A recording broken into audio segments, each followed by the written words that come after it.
I guess that is a downside of running 16 lands.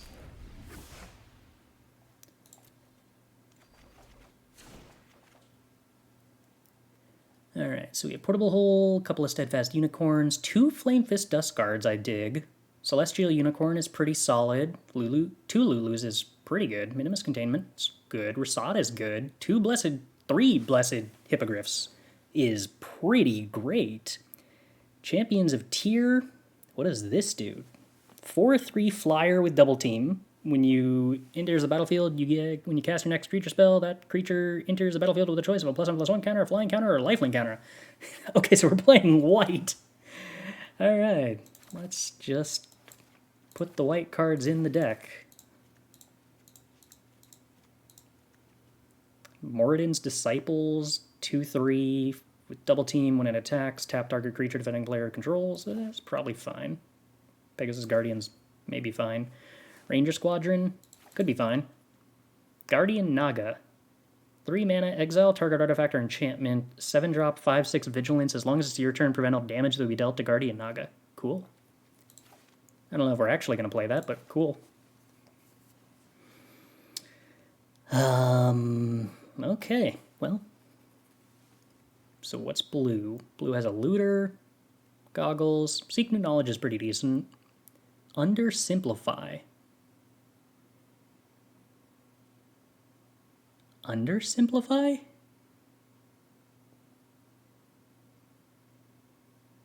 What is that? What does undersimplify mean?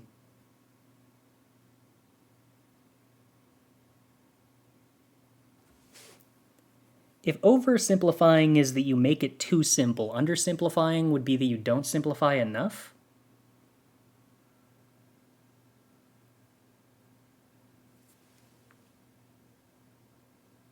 I guess. And somehow that equates to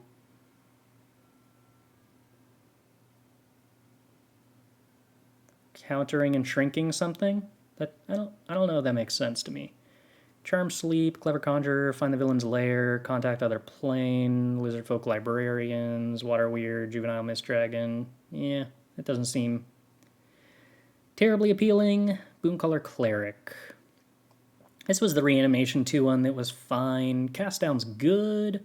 Horde Robber, probably not the best. Thieves' Tools is meh. Demogorgon's Clutches is meh. Slad was relatively impressive. Nefarious Imp is Sewer Plague, it's fine, probably good. Skullport Merchant's pretty good. Vampire Spawn is okay. Manticore is fine. Saravok, we kind of dig. Baleful Beholder.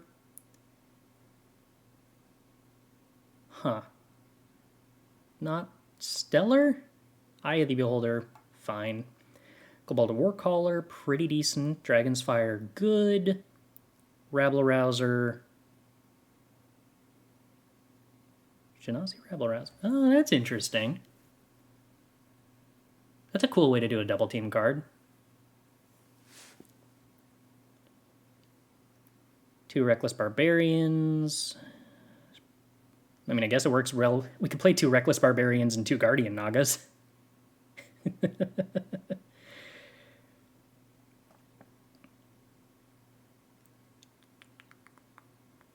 Improvised Weaponry is solid. Flames of Moradin.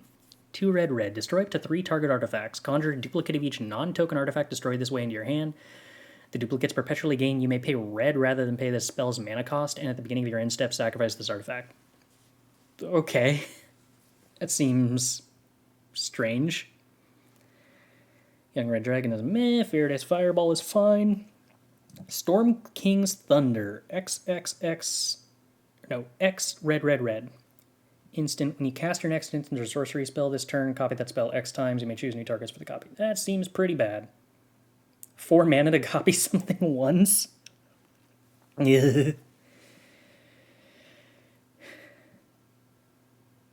Okay, green, line up the shot is fine. Scaled Nurturer is good. Circle of the Moon Druid is fine. Follow the Tracks is eh. Vicious Dragonborn is eh. Druid of the Emerald Grove. This is the 4 mana 2/2 that goes and grabs 2 lands, which is, I guess, fine if we want to do Guardian Naga stuff. 3 Owlbears, huh? Alternatively, 2 OGs. Baba Lysaga, Night Witch. Sacrifice up to 3 permanents. If there were 3 or more card types among the sacrificed permanent, each opponent loses 3 life, you gain 3 life, and you draw 3 cards. Okay. So 4/4 with, like, a reason to play enchantments and artifacts, I guess. Mirim Sentinel Worm. 3 green, blue, red for a 6/6 legendary creature dragon spirit with flying and ward 2. Whenever another non-token dragon enters the battlefield under your control, create a target token that's a copy of it, except the token isn't legendary or that dragon's legendary. Okay. Oh, no. It's 6 mana, not 5 mana. I was going to say 5 mana 6/6 ward 2 seems stellar, but it's not quite that. We also want to play a Basilisk Collar. Navigation Orb. Search your library for up to 2 basic land cards and or gate cards. Reveal those cards, put one on the battlefield tapped and the other into your hand. I feel like this is pretty solid if you have a gate, and probably not playable if you don't have a gate. And then also a Meteor Golem. Okay, so I feel kind of drawn to playing just a pile of Owlbears and all of the ramp cards. And then all of our crazy bomby white cards too. Something like that. Scaled Nurturer, Follow the Tracks, Drew to the Emerald Grove. I mean, that's definitely some ramp. The alternative is probably instead just playing black removal, which might be more correct.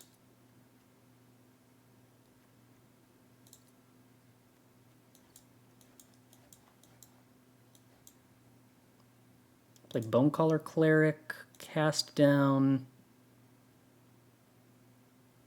Order Robber is probably not ideal, but is also probably reasonable.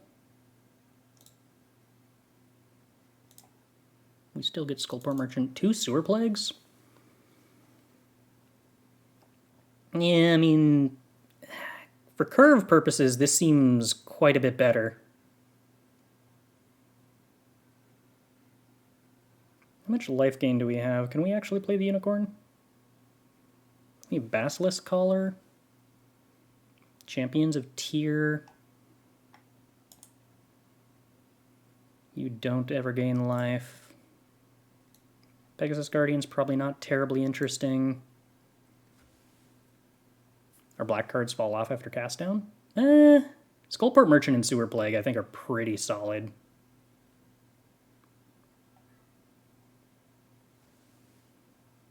Think we're sleeping on Vampire Spawn? I mean, I don't really think that I have very much room for more 3-drops. It is synergistic with Celestial Unicorn, but I'm not actually sure if I want to play Celestial Unicorn. Probably don't want to play Morden's Disciples.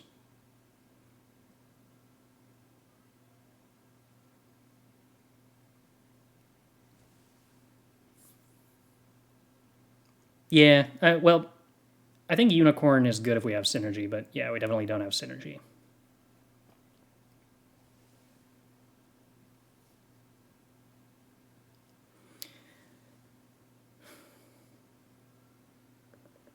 Do we think 2/3 has looked like a good stat line in this format? It's not bad, I don't think. There's certainly been a lot of 2/2s and 2/1s flying around that blocking profitably looks reasonable against.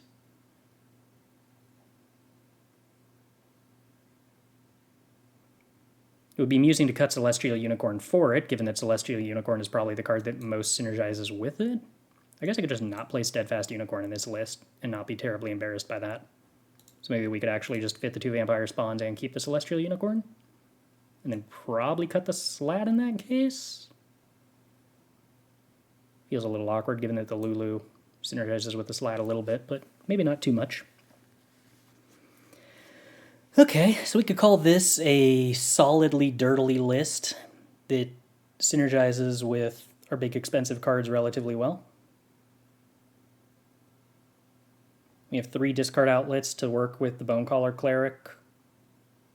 I guess we can't really discard Meteor Golem to specialize.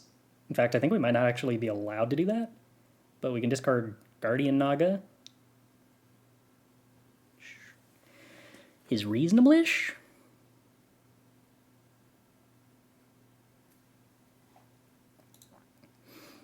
It's definitely kind of a curious list, but I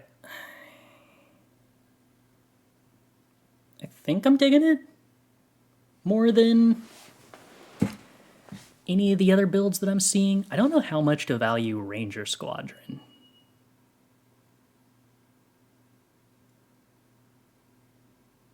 If you totally want to just play for a board stall, I guess it's probably pretty great.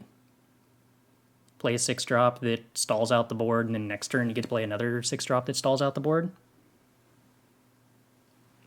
I think my appeal for a Vampire Spawn is that if you like Lava Axes, you like a partial Lava Axe plus a body.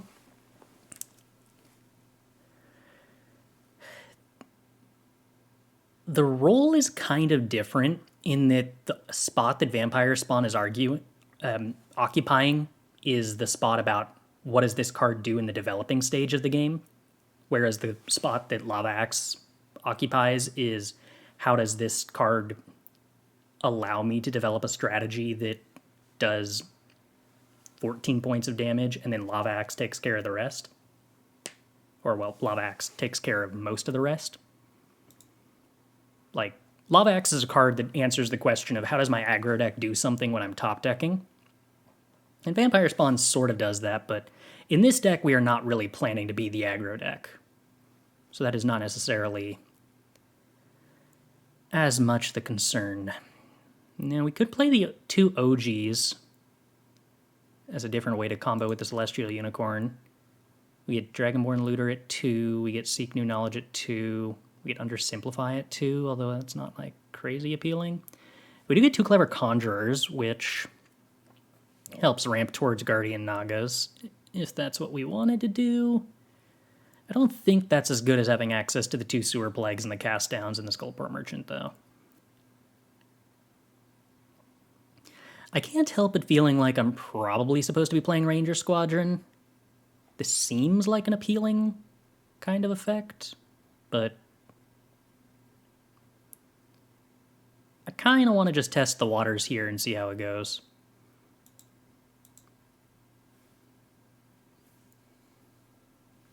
Okay. I think we are here. And I think we're probably higher on black mana than we are on white mana. Not that high, though. All right. This hand looks pretty busted. So we're going to keep it. I was looking at the Specialized page on the wiki. The color shifted Specializes are cards from the Commander set. Then there are 2 that have different arts for each Specialize, and Lae'zel that's got the 1 art, which is the exception, which is interesting. Yeah, it's not necessarily consistent, but it is interesting. Ooh, hey, turn 1 Basilisk Collar. We can, like, pretend that that's meaningful. Yeah, Champion seems like it's going to be really busted if it ever manages to attack. So we are very, very hopeful that it will be able to attack. If we can go turn 4 Champions of Tyr with indestructible backup, I'm going to be very satisfied. Need to find the old Sam Black podcast where he talks about Vampire Spawn for like 10 minutes. Oh, yeah. I definitely do not think that Vampire Spawn is a bad card, but I think that there's also a very strong chance that the strength of a 3-drop like Vampire Spawn in the developing stage is hyper-contextual to the average stat line and average speed of any given format. So I can't necessarily say that it will be good just because it was good in a different format, because it might not be that it's a very well-statted 3-drop in the context of this format. And I don't think that the Drain is... I think that the Drain is an interesting thing that can make the power level of the card get over the top of playable, but like 80% of the power level of the card is still the stat line and how much utility is tied up in the stat line.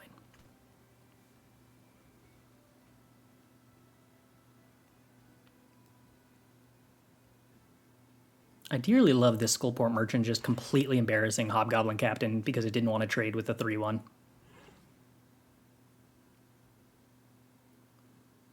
If my opponent just like plays a 4-drop, I can't see them beating Champions of Tier plus Indestructible. Yeah, I don't see them beating me with the 4-3 either.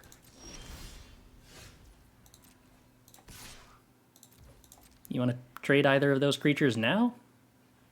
Surely the Hobgoblin Captain's a lot less... yeah, I was going to say. That's got to feel a lot worse now than it did before, because there's a 2-4 in play, right? Oh, wow, I still get this effect even if I don't attack with Champions of Tier? That seems silly.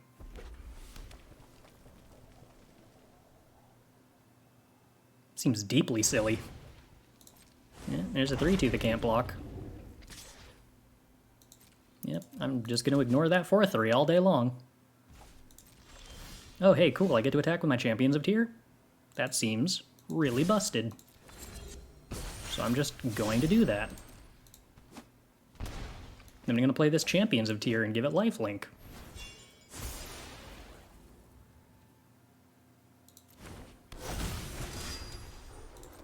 And still have the ability to... Oh, this is not even, like, remotely close to a close game so far.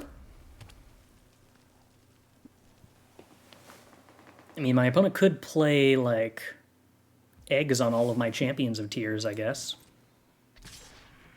That would probably get this game back to the point where it was, like, close to equal.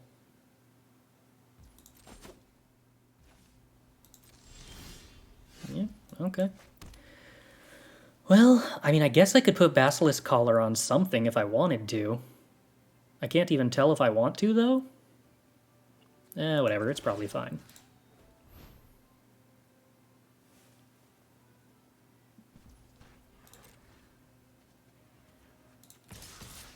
Alright, I would like to swing for 8 in the air with lifelink. Oh no! I would like that to not die, please.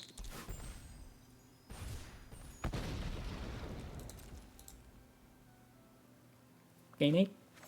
Pretty good, pretty good. Alright, well I guess we'll just hold up Sewer Plague then.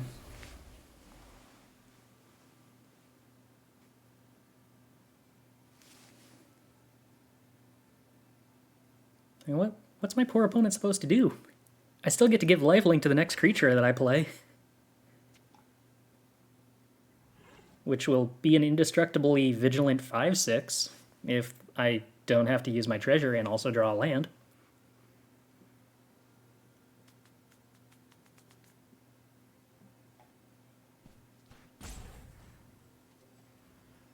Champions of Tier is kind of like Wingmate Rock, except it costs 4 mana instead of 5. Yeah, that tracks. Ambergris. Oh, that card's scary. Should I just let that happen and let them draw 2? Yeah, probably.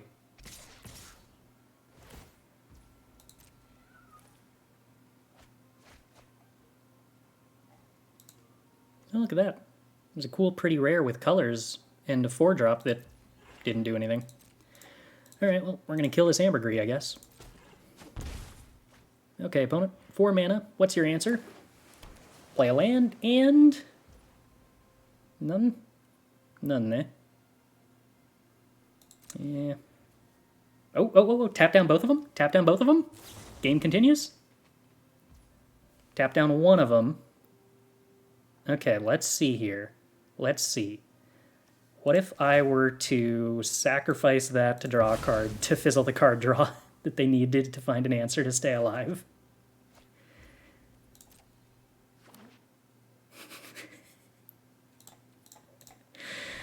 I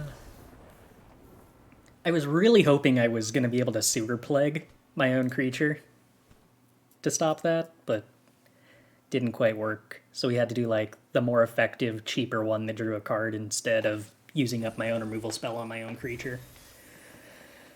So much less style points.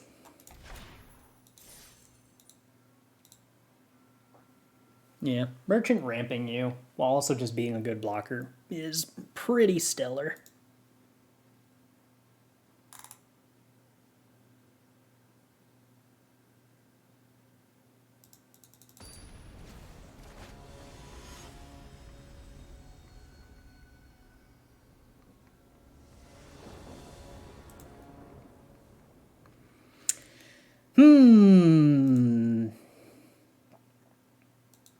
Alright, squad.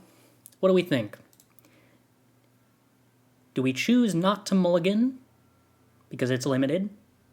And also we have our bomb in our hand, but also literally nothing is castable, and we have 2 7-drops.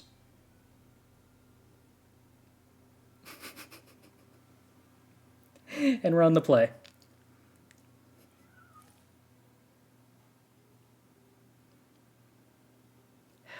I think we are actually more likely to win having mulligan to this hand, regrettably. Do we get rid of the 3-drop removal spell? We probably get rid of the 7-drop, huh?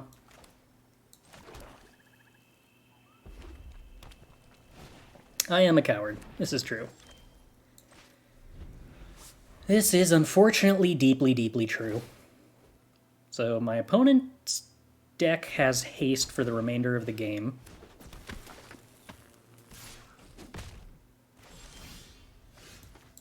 Well, alright. Vampire Spawn looking pretty solidly positioned against the 2/2 card.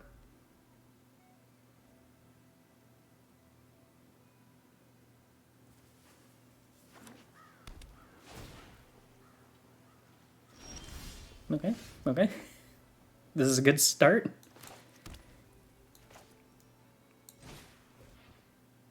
Fortunately, Specialize feels like the kind of effect that punishes us even more for mulliganing. What do you turn into?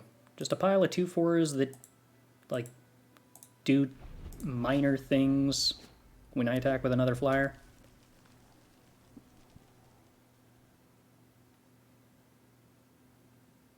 The fact that my opponent hasn't activated this Cobalt Warcaller, or maybe they did. Okay, so that was the top deck, presumably?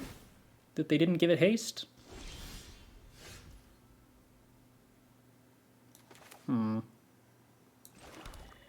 Do we contain the Hippogriff? I mean, like, I kind of feel like I probably don't care.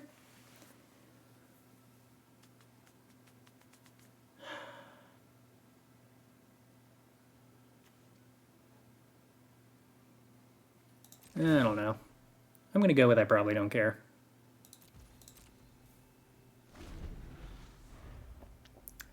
Does Lulu have to attack to make its ability work on the back side?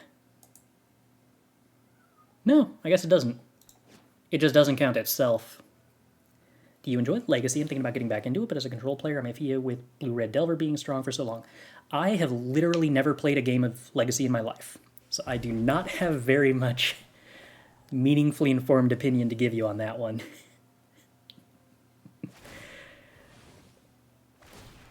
I think Modern is the oldest format I've ever played. I do not have anywhere near the budget to play Magic, or, well, the time to play Magic casually in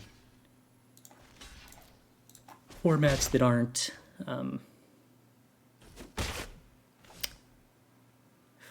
part of the broader competitive play ecosystem. Oh, that is like the worst possible draw, huh?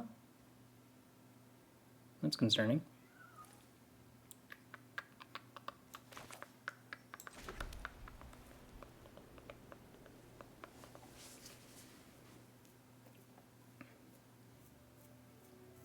I'm pretty sure I've probably played some decks that aren't Legacy legal. Every limited deck for starters. I guess except for a one with Yorion. No. Still not legal with Yorion. Because you wouldn't be able to play a 60-card Yorion deck in Legacy. Oh dear, oh dear, oh dear.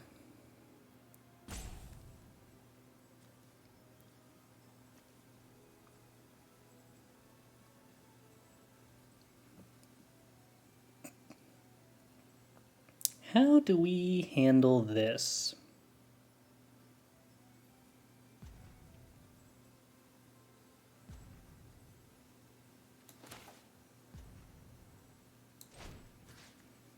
Kind of just like have to contain the Hippogriff. I could otherwise contain the Liara, but I'm pretty sure letting them have the Hippogriff is worse.